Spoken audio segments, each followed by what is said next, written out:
Howdy y'all, Dean Stilley here from the official home of unofficial Grateful Dead music news. Reporting on Shakedown stream. I didn't get anything out last week, just was busy as hell here. So my bride, she wanted a garden to get in the ground and shit, so I was like a fucking farmer last weekend. I just didn't have time to get this done, but it was cool. We've seen that West Essen deal, great audio and video for 72. Really cool to see that. It was great to see the pre-show with Sam. I could listen to Sam Cutler talk about all things music and Dead forever. It was really the best pre-show of the bunch. It was outstanding. If you didn't watch the pre-show, watch it. It's well worth it.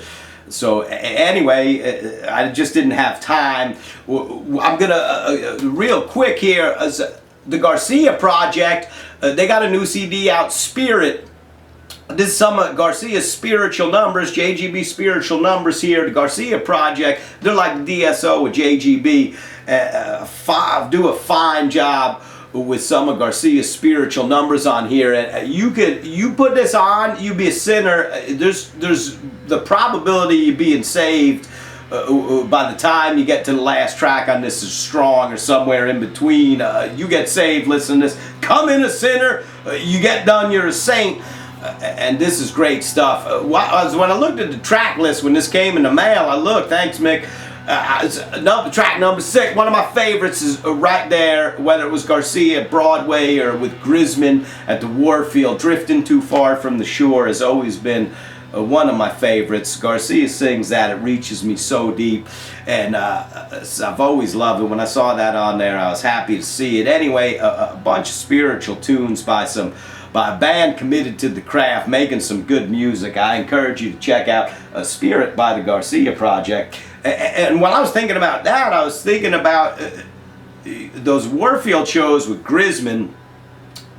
They came on the heels of the Rodney King riot shows, and really I was living in Monterey then. By then I had moved out west for a while. I was living in Monterey. Those shows, the Rodney King show was the most unique overall experience I've ever had in this whole music deal that we live in, between the energy of the city and what was happening, and the energy in the room that night, and like it was the only place in San Francisco damn near that was open, and it was just amazing. I don't know if you're able to record that, but throw out the lifeline. This would be a great time to release that. Extremely apropos in times like we're in, to release that one. If I was running things at JGB, that one would get released, but I don't run shit. I'm a fucking nobody, so it doesn't matter. Anyway, it'd be a good time for that one. It's Drifting Too Far from the Shore. I love it on there. Check it out. Spirit, the Garcia Project. That's all I'm going to say about all that shit. Let's just get on with it. Buffalo 90. I graduated Wook School. I passed the acid test. I'm well in command of how things work at this point. We got a ton of friends on the road. At this point, you feel like you know half the people there. I'd seen a couple hundred shows by the time 90 rolled around. I knew how everything worked. I knew how to ride the magical unicorn. We were traveling the elegant way. We had kind of, it's funny, you think about those times, and there were so many people that you didn't know, but you knew because you saw them everywhere. Maybe never said a word to each other or anything, but you saw them in every town. They saw you in every town and city, and you'd nod. You'd see them, and you'd nod. Just, you're everywhere, and so am I. That was the nod of recognition. So anyway, felt like I knew half the people that were there by that time. Had a lot of friends, and we were doing touring full time. Saw everything in 90 but Europe. I spaced the passport, never got that done. A dumbass mistake. But anyway, saw everything else. So there we are in Buffalo 90. Didn't even really remember the show when they announced this is what the show was going to be. I had to look it up. Didn't remember it. Hadn't listened to it much since. And so it was cool. It was kind of fresh. This one was really fresh to my ears and eyes. Hadn't experienced it much since that night.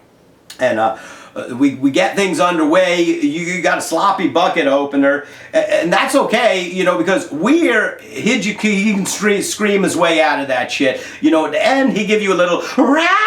You don't care. As long as he screams his way out at the end, you don't care what happened the rest of the way through. And he gave it to you. You got it good. That's how they end the bucket makes up for the sloppy middle. Band's in fine form here. Garcia's got an expensive haircut. This looks like a good haircut. Really, this is Garcia. Probably one of the best hair days I've seen for Garcia in quite some time. He's looking good. Mickey got a shirt on. It looks like a Hopkey there on Mott Street. The waiter's got a summer uniform they got to wear. It looks like Mickey got a shirt from one of those guys. He looks like he could be waiting tables at Hopkey, pouring your water from the side, not the spout. At Hopkey, there's Mickey. He's getting it done. Motherfucker swinging chopsticks up there like a sumbitch. There's no doubt about that. Everybody's just looking good. Brent's beard is healthy. This is a good time. Phil's britches are pulled up to here. This is good stuff. Weir, I know, he's wearing Varnays. Remember, everyone wore Varnays back then. He got some shades on. Listen, this is a good time. Who gives a damn? Half step. Up next, one of the early first set Garcia tunes I love, or sometimes they throw it there open second set with the half step. They put a little extra hot sauce on it when it shows up there, but this was always one of my favorites.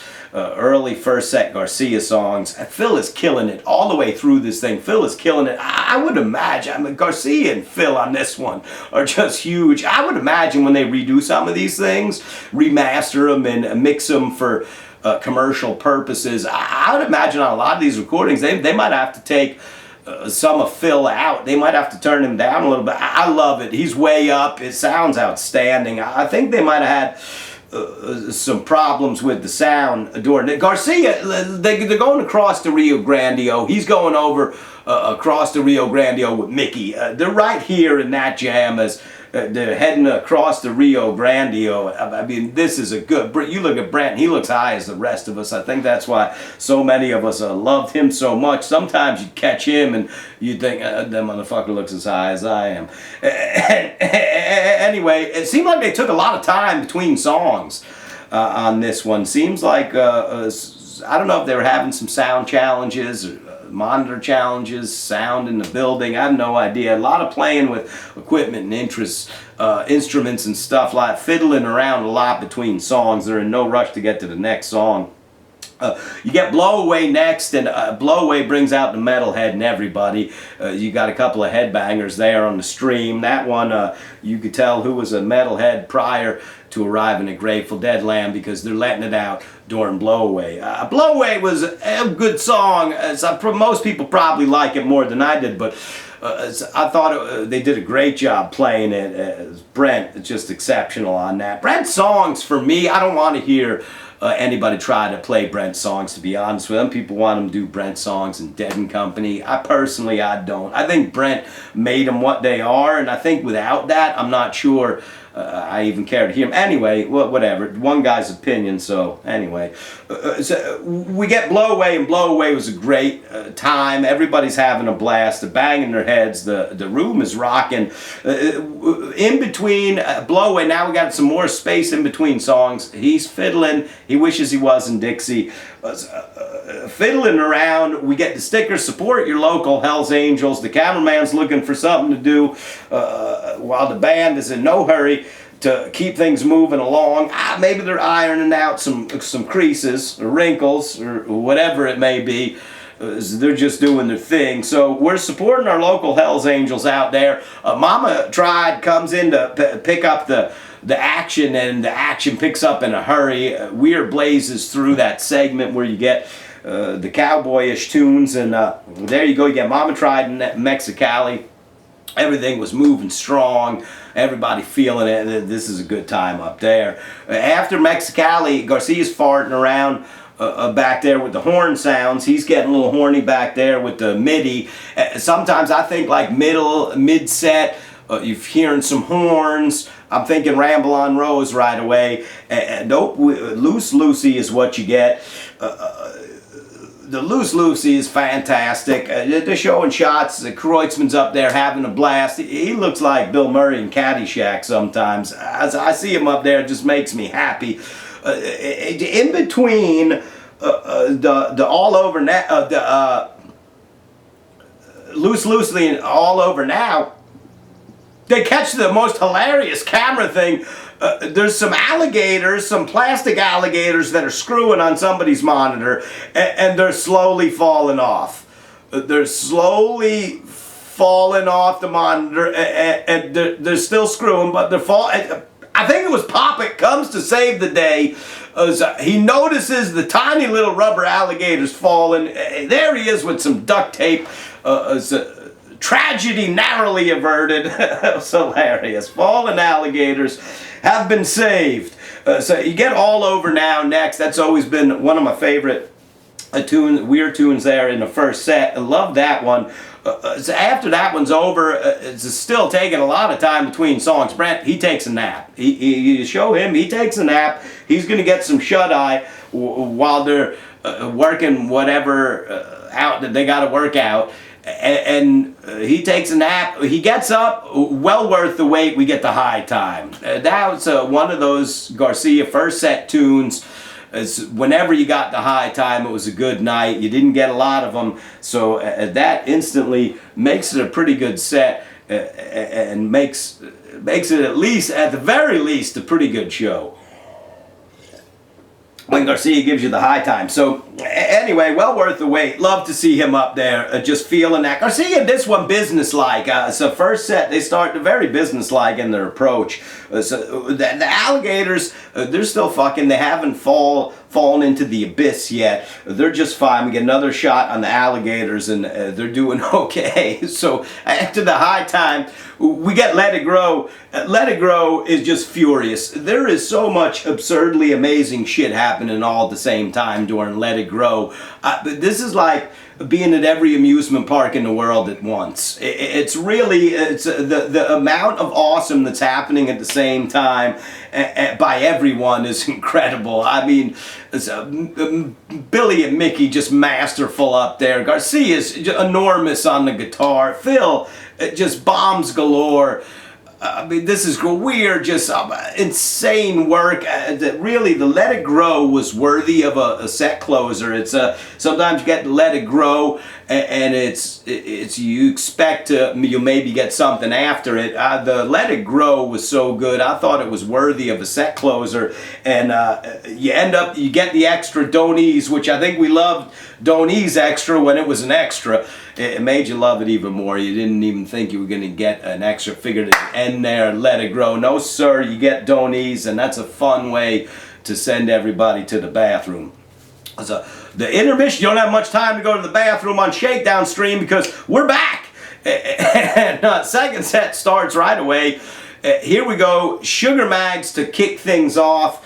And this is, everything is going to go into overdrive here. The Sugar Mags, I absolutely love the way Sugar Mags become Scarlet Sugar Mags become Scarlet Begonias.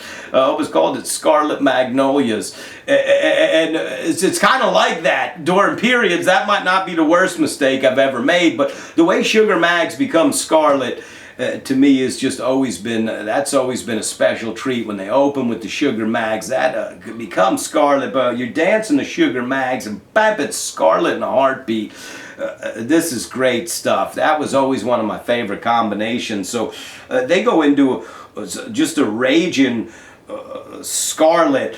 As the Scarlet is unfolding, there's still little pieces of Sugar Mags that are flying out of it. Just extremely unique the way that was taking place, and Sugar was turning to Scarlet. That's great stuff there, and we were always fortunate when we experienced that. The Scarlet was a rager. It turns into Women Are Smarter. You know how I feel about splitting up the classics. I think that's a better show altogether if you got Fire there, but whatever. That's just one of my little things. This was unique. They were having fun. They were feeling it out. And they give you Women Are Smarter. The Women Are Smarter is raging. I mean, the jams throughout that are outstanding. They're just killing it. Ship of Fools next. We talked about this during the Giant Stadium show. Love that one, love that one, love that one. And Garcia at this point of his life, it just does everything. It just, that one just reaches me deeply, as it did last night. Reached me as deep as ever. He's just up there. He's sporting a great haircut. He's all over Ship of Fools like stink on a wook. This one is just exceptional. From that, Truckin', and we're blazing. This one is moving hard and fast. This one's got a lot of power to it. Is at one point they show Brent. Brent, he looks like he's playing Transformer to fucking a power plant or something. I swear, there goes Brent. He's playing a Transformer at a power plant. He's jolting. He hits it. He's all over the place. He was getting hit by the music. So one good thing about music, when it hits, you feel no pain. Hey, so the Truckin', outstanding. Sound is enormous throughout this one. This is really the machine at its best, moving hard and furiously and creating just an enormous amount of sound. It seemed to me like they missed. They kind of whiffed on the release jam at Truckin'. They were winding it up a little bit. I don't know if the whole thing ever got released at the same time. They go into this jam after Truckin' that deserves a name. You know, there's certain times where the jam, the song leads into drums. It's just drums, and then some jams are significant enough that they get named. So whether it's the Boston Chowder Jam or whatever the hell they got, this one probably deserves a name. This one deserves a name. It was that big of a jam after the Truckin'. Seemed like they might revisit that winding up the tension thing and try it again, but not everyone got on board with that. Sounded like that might have happened a time or two in it. But anyway, the jam was an incredible jam that went on for quite some time, worthy of a name before it goes into drums. We get you Drums in Space. It's always a lot of fun. This Drums in Space is a good one. Nothing crazy or really too nutty going on in there. So Garcia starts getting, he comes out for space, starts getting the lizard fingers. It just seems like here we are, the fingers are getting longer and crazier, and they're hitting everything just right, and you're watching them up close. I remember watching the screens when you'd be right at that place there as Garcia turns into the wheel. There you go, you get the wheel. The wheel is just fine. Out of the wheel, Give Me Some Love. And this is Phil and Brent together. This is Phil at his best when it comes to singing. The Give Me Some Love in the post-space segment of this one. Post-space segment is just like, is the happy got released. Everybody is just filled up with joy. Garcia, he's smiling. They're realizing they're well in command of this thing. They're steering the ship. They got it going exactly where they want. And Give Me Some Lovin's outstanding. They're killing that one all the way through. Really good time. From there you get the Wharf Rat. The Wharf Rat, outstanding. Listen, you listen to this Wharf Rat and you realize how this whole thing, the harmonies are incredible in this. The harmonies are great. So you don't want to listen to Dead and Company try to play Wharf Rat after you've heard something like this. You realize how awful it is. But as this one's unfolding, it's just huge. It's the emotional potential that exists in the song is amazing. And you know, at this point in my life, the Wharf Rat gave me some of the spooks sometimes, because you know, the life I was living is maybe a little bit on the criminal side of the street, you know, doing my thing, and I felt convicted by that song for a lot of years until I got a new start. But at that time, I'd hear that this conviction would come over me, and as I'd think about all these different things, and as I was worried, and life I'm living no good, and I get a new start one day. Anyway, we'd move on to the jam, and the jam that would follow and the jam that would finish that song would help you to kind of realize, like, there'll be time for a new start, just not today. It's is a song that's deep and reaches into so many areas of life, and hearing it was watching Garcia lay that one down was tremendous. Round and Round is up next. I don't know about anyone else's stream. Seemed like my Round and Round was, they were jamming and then it just went right into Sunshine Daydream. So I don't know if that was a hiccup on my internet or my feed. I had it paused for a while, so could have been a hiccup on my side. It seemed like the Round and Round, as they were playing Round and Round, and before you know it, they were in the middle of Sunshine Daydream. Like I said, I'm grateful we have new video. I don't mind the hiccups if they exist in there, and maybe the length of tapes or whatever. Maybe we had to change. I don't know how things go on, but I just appreciated the fact we had new video. Sunshine Daydream's a furious way to close that one out. Fill bombs galore all throughout the show. This one's a good one. You get broke down to finish. Just really watching Garcia broke down. I was right there at that space and time. Could completely connect to what that whole deal from so many different perspectives, back far, up close, what it was like experiencing that when it was all unfolding there live, and to see the video, just it connects you to it in such a solid and incredible way. Broke down's outstanding. So there you go. Thanks a million to the folks at Grateful Dead Incorporated, whatever they got now, for giving us fresh video. That was great. I thoroughly enjoyed it from a time period that I was at damn near everything, so there's a special connection to that to me. I look forward to seeing what's next. I love you all a long time. So keep hope and keep love alive, and hopefully we'll see each other soon. So for now, over and out.